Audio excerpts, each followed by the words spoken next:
Ating Panginoong Jesucristo ang umibig at nag-alay ng sarili para sa atin, naway sumainyong lahat.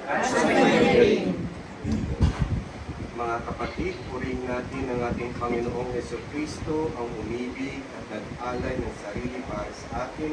Halina't pasalamatan natin siya ngayon at magpa sa walang hanggan. Amen.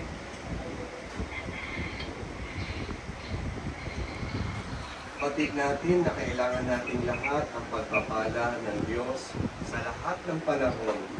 Ngunit sa panahon ng paghihintay ng mga Kristiyano sa kanilang kasal, nangangailangan sila ng tanging biyaya habang inihanda nila ang kanilang sarili upang bumuo ng bagong pamilya.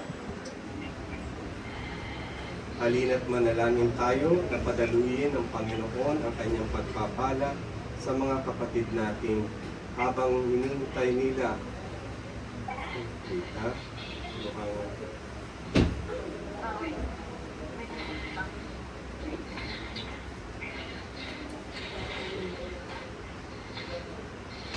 Minahal tayo ng lubusan ng Diyos Ama kay Kristo.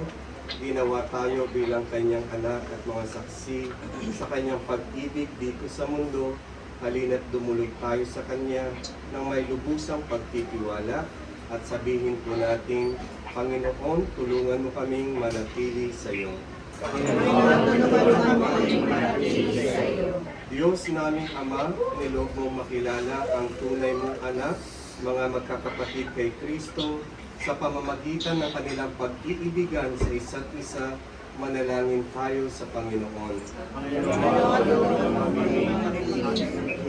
Iniatang mo sa amin ang tanging tungkuling umibig sa kapwa upang makamtan namin ang kaligayahan sa pamamagitan ng aming pagtugon sa tungkuling ito.